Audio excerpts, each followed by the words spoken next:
प्रणाम भारत, जय श्री राम। आप सभी का मेरे चैनल पे बहुत बहुत स्वागत है। 144 इयर्स के बाद में महाकुंभ का एक आयोजन हुआ है, जो कि बहुत सारे ऐसे लोग हैं जो तरसते हुए इस दुनिया से चले गए कि शायद वो कभी कुंभ तो उन्होंने देखा होगा, अर्ध कुंभ भी उन्होंने देखा, लेकिन महाकुंभ उनकी शायद किस्मत में नहीं था और बहुत सारे लोग इस दुनिया से चले भी गए थे।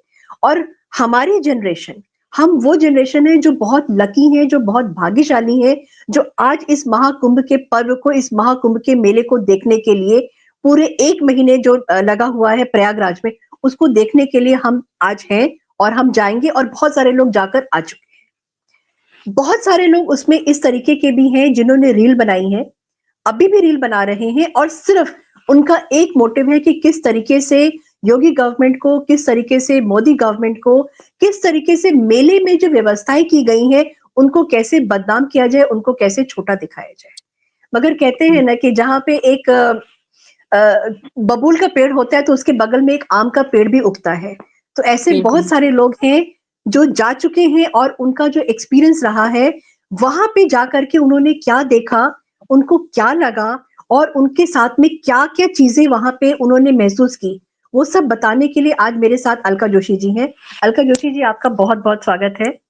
धन्यवाद नंदिता जी, आपने मुझे ये अवसर दिया बोलने का। वैसे तो शब्दों में ये एक्सपीरियंस में बयान नहीं कर सकती हूँ, बट क्योंकि आप मेरे बहुत प्रिय हैं तो मैं आपको बताना चाहूंगी कि ऐसी व्यवस्था दुनिया में किसी भी कोने में नहीं हो सकती थी। आपको पता ही है, हमारे ज्यादातर जो लोग आते हैं, आस्था वाले लोग, वो गांव से हैं।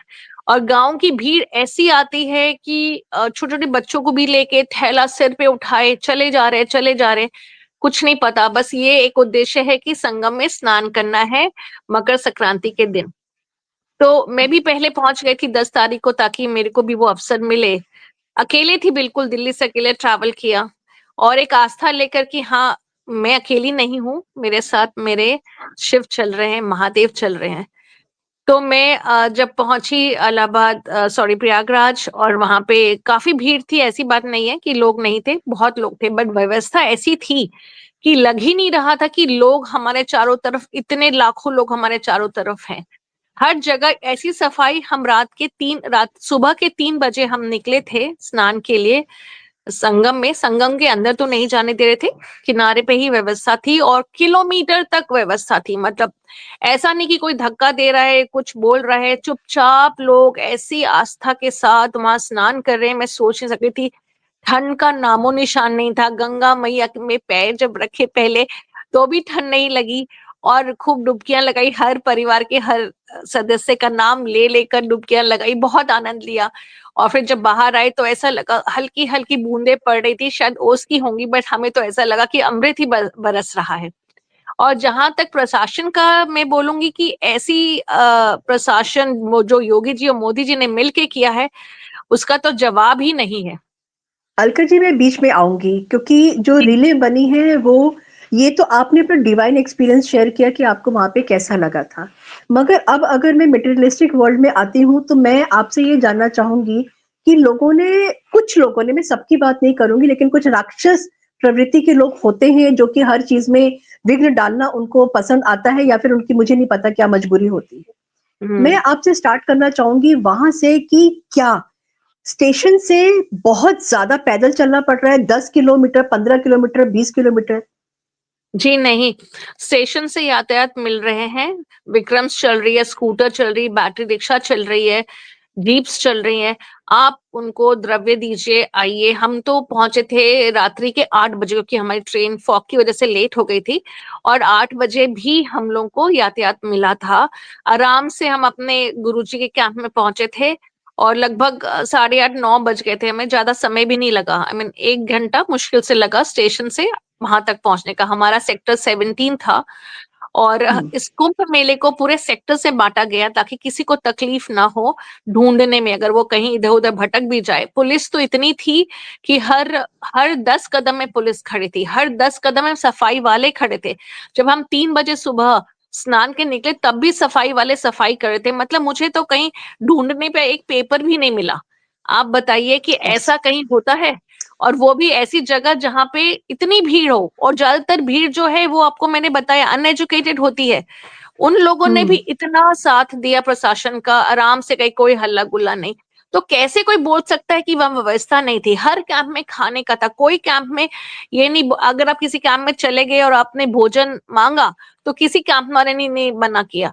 हमारे खुद के कैंप में 100 साधु एक बार खाते थे। भोजन की व्यवस्था इतनी अच्छी थी, सो दोपहर का भोजन भी, रात्रि का भोजन 100 कम से कम साधु खाते थे, और कभी भी किसी को ये नहीं बोला गया कि आप नहीं आ सकते। तो भोजन तो इतना मिल रहा था, बट रहा था हर जगह की, कोई नहीं भूखा हो सकता था वहां, गरीब से गरीब भी वहां खा सकता था आराम से। और कई कैंपों में तो ओपन उन्होंने ऐसे बना रखे थे शेड टाइप की, उसमें भी लोग सो रहे थे। तो सोने की व्यवस्था, खाने की व्यवस्था, सफाई की व्यवस्था, सिक्योरिटी की व्यवस्था, कहाँ कमी? कहीं कोई कमी नहीं थी। कौन कह रहा है वहां पे कुछ भगदड़ हुई या कुछ? लोगों ने रीले बनाई और ये कहा कि वहां कई लोग खो गए, गुम होने का तो सवाल इसलिए नहीं था क्योंकि हर 10 कदम पर उन्होंने लाउड स्पीकर और वो बूथ बनाए हुए थे जहां गुमशुदा की लोग आवाजें, जैसे अब रात्रि है, 3 बजे तो अंधेरा होता है, बच्चे भी इधर उधर भटक जाते हैं या कोई भी भटक सकता है। तो उस 3 बजे भी अनाउंसमेंट्स हो रहा था कि यहाँ आ जाइए, फलाना फलाना जो खो गया है वो इस जगह के खड़े हो जाइए। तो मुझे नहीं लगता वहां घूमने की कोई संभावना हो सकती थी या हुई होगी जो लोगों ने उड़ाया है। और कुछ लोगों ने बोला कि वहां पे पब्लिक टॉयलेट्स जो है, वॉशरूम का बड़ा प्रॉब्लम है, वहां पे बहुत गंदगी है। Is it so? नो, वहां पब्लिक टॉयलेट्स जगह जगह पे बने थे, यूरिनल्स मेन के लिए। आप सोचिए हर 15 मिनट की दूरी पे यूरिनल्स बने हुए थे बहुत अच्छी तरह, और पानी भी, जैसे आप सिक्का डालिए, कॉइन डालिए, और पानी की व्यवस्था भी थी। तो ऐसा मुझे तो कहीं भी कोई कमी नहीं लगी। ढूंढने पर भी मैंने भी कोशिश की कि मैं भी सोशल मीडिया में एक्टिव रहती हूँ कि कहीं कुछ मिले और मैं देख सकूं, बोल सकूं। बट मुझे सच बता रही हूँ नंदिता जी, मतलब मुझे कहीं भी 1% भी कमी नहीं दिखी, इतना अच्छा था, बहुत बढ़िया। अच्छा, सुबह हमारी ट्रेन थी 7 बजे, तो सबने कहा, लोग डराते बहुत है वहां पे, तो अरे नहीं नहीं नहीं, आपको तो स्टेशन पहुंचने में 3 घंटे लगेंगे, बड़ी भीड़ है, बड़ी भीड़ है। तो हमने भी अपनी कैब 4 बजे बुक करवा ली कि भैया 3 घंटे लगेंगे तो कहीं ट्रेन ना छूट जाए। बट हम तो आराम से वहां पौने घंटे में पहुंच गए। तो ऐसा कुछ नहीं है, बस जस्ट उड़ाया जा रहा है। योगी जी और मोदी जी सरकार जिन्होंने इतनी व्यवस्था की, वर्ल्ड का सबसे बड़ा ये है आपका जगह जहाँ ह्यूमन पे जहाँ पे, हाँ ह्यूमन बिल्कुल। इकट्ठे हुए हैं हाँ। एक जगह, अलग अलग आस्था से, अलग अलग देशों से। और आप सुन ही रहे, कई ऐसे यंग साधुओं की बात आ रही है जो आईआईटियंस थे और एरोस्पेस में उन्होंने किया, वो उन्होंने धर्म अपनाया, उन्होंने फील किया कि science and religion is together, it's nothing, it's not different. तो उन्होंने ऐसे, वो एक आरा इंटरव्यू बार बार दिखा रहे हैं, उनका इंटरव्यू, आई फॉरगॉटन हिज नेम। तो वो ऐसे तो कई हजारों वहां यंग, मतलब साधु साध्वी दिखते हैं जिन्होंने समझा कम उम्र में कि आस्था क्या है, भगवान क्या है, किस ओर हमें जाना है। हम तो संसारिक लोग हैं, हम तो संसार में रम गए, बट उन्होंने यंग एज में सीखा है। और बहुत फॉरेनर्स आए हमारे कैंप में भी, एक फॉरेनर्स आए थे, वो यूएस से आए थे, वो रोज हमें हवन करवाते थे, और इतनी सुंदर तरीके से, इतना अच्छे मंत्र कि मैं बता नहीं सकता, मतलब टोटली हम एंग्रॉस्ड हो जाते थे उस हवन में। तो बहुत बहुत, मतलब इसका कोई वर्ड्स नहीं है मेरे पास। अच्छा, मैंने एक र्यूमर और सुना था वहां पे, तो मेरे लोकल लोगों ने मुझे, दो चार होते हैं ना जो हम्म। इस तरीके के होते हैं, तो उन्होंने बोला कि जो वहाँ पे बोटिंग हो रही है, बोट्स वाले जो हैं वहां पे, वो बहुत एग्जॉर्बिटेंटली बहुत पैसा मांग रहे हैं, 8,000 10,000 रुपए बिल्कुल 1 घंटे का, 2 घंटे का। Is it so? बिल्कुल नहीं, बिल्कुल नहीं। देखिए 14 को तो प्रशासन ने बंद किया था बोट्स, क्योंकि आपको पता करोड़ से ऊपर लोग थे, तो वो कैसे बोट में संगम तक जाते, तो उस दिन तो उन्होंने बंद किया था। बट 13 को संगम में स्नान खुला हुआ था, और हमने स्नान किया बिल्कुल बीच संगम में जाके, और बोट वाले ने हमसे सिर्फ 1,500 रुपए लिए। तो मैं कैसे बोलूं कि एग्जॉर्बिटेंट रेट मांग रहे थे?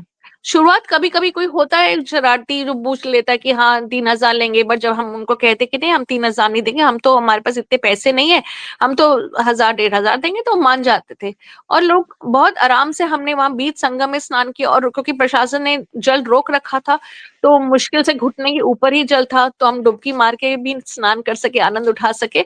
तो ऐसा कुछ नहीं, पूजा पाठ का भी वहां पे व्यवस्था थी, पंडित जी बैठे होते थे, पितरों का पूजा करिए, जो करना आपको कराना, कोई ऐसा नहीं, कुछ भी नहीं। मैंने तो नहीं देखा। अब किसने देखा अच्छा, और कौन कह रहा है मुझे नहीं मालूम। और एक चीज अलका जी, लास्ट में बिफोर हम इसको खत्म करें अपने इस शॉर्ट वीडियो को, आप दिल्ली से हैं, आप दिल्ली जी। से वहां पे गई थी, और क्या आपको कहीं पे ऐसा लगा कि यूपी वालों को ज्यादा प्रेफरेंस दी जा रही है और यूपी के बाहर वालों को प्रेफरेंस नहीं दी जा रही है? क्योंकि ऐसा एक कुछ रील में ये भी बकवास भी सुनी गई है। बिल्कुल भी नहीं, वहां कोई ऐसा देख ही नहीं रहा। मैं बता रही हूँ आपको, मैं तो अकेले थी और मैं अकेले ही शाम को रात को ऐसे भटकती रहती थी साधुओं की तरह, कि देखो उनकी लाइफ कैसी होती जब वो आप अकेले चलते हो, कोई आपके साथ नहीं होता। मुझे तो कोई तकलीफ कहीं भी नहीं लगी, हर एक ने बहुत, जिससे भी रास्ता पूछो बताया, जो भी सूचना पूछी थी, लोग ऐसे जन लोगों से पूछा मैंने और चलती गई। और मैं तो 8-9 बजे रात को कैंप में वापस आई, मुझे कुछ भी नहीं। हाँ, 1-2 बार जरूर रास्ता भटकी मैं, क्योंकि मुझे उस समय समझ नहीं आता, रात नॉर्मल का है। वक्त था, नॉर्मल है। हम्म। तो पूछते पूछते मैं वापस अपने कैंप में आ गई। मुझे तो डर नहीं लगा बिल्कुल भी कि मैं अकेली हूँ और मेरे साथ कोई नहीं है, कोई एक पर्सन भी नहीं मेरे साथ है। बड़े आराम से, मतलब निर्भीक होकर मैं चलती गई थी कई रात वहां। और मैंने बहुत अनुभव किया। रामभद्राचार्य जी के दर्शन हुए, उस दिन उनका जन्मदिन भी था 14 जनवरी। तो वो आनंद तो मैं, मेरे तो पता नहीं, पुण्य कर्म, माता पिता के आशीर्वाद और आप सबका हमेशा मेरा सहयोग रहता है, तो उसके वजह से मेरा हो गया। और दर्शन हुए, बड़े बड़े नागा साधुओं के भी दर्शन किए, बहुत अच्छा था। Very good actually. बहुत बढ़िया।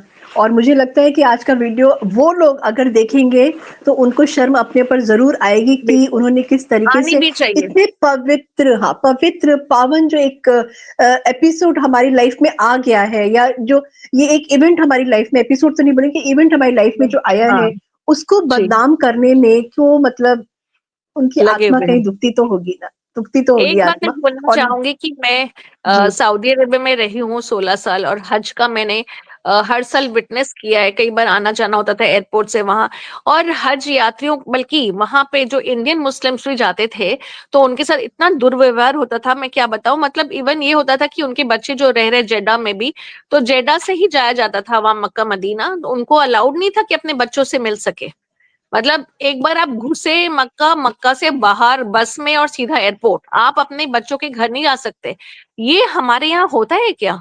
हमारे यहाँ तो कुछ भी नहीं है, खुली छूट है, जहां मर्जी जाओ, जो मर्जी करो।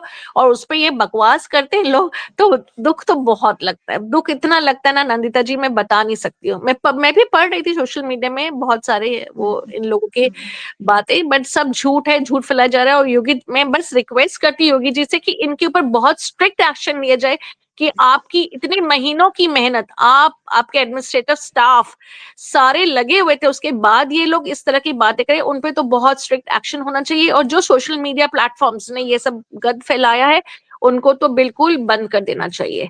और बस यही बोलूंगी, जय माता दी, नमः शिवाय, जय हर हर गंगा मैया। गंगे, जय गंगा मैया, जय संगम मैया। धन्यवाद बहुत बहुत आपका नंदिता जी, बहुत बहुत धन्यवाद। अलका जी, आपका बहुत बहुत बहुत धन्यवाद अलका जी। और मैं सारे व्यूवर्स को बोलूंगी कि अगर आप ये वीडियो देख रहे हैं तो शेयर जरूर करिए, क्योंकि जी, इतनी मेहनत जो योगी जी ने किया है उसको आगे बढ़ाना और दिखाना बहुत जरूरी है। और पॉजिटिव, कुछ लोगों की, पॉजिटिव। हाँ, हम्म, पॉजिटिव, और कुछ लोगों की जबान को बंद करना भी बहुत ज्यादा जरूरी है। जरूरी है क्योंकि जी। इस तरीके से पूरी दुनिया जहां पे यहाँ पर आ गई है और उसको अपनी स्पिरिचुअलिटी समझ में आई है, अपने रूट समझ में आए हैं कि सनातन से ऊपर कुछ भी नहीं है।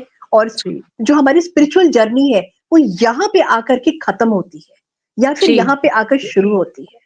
जी, दोनों आपका चीजें। बहुत बहुत धन्यवाद। थैंक यू, बहुत थैंक यू बहुत जी, धन्यवाद Alka ji. Thank you, thank जय यू। हिंद, जय भारत। जय हिंद।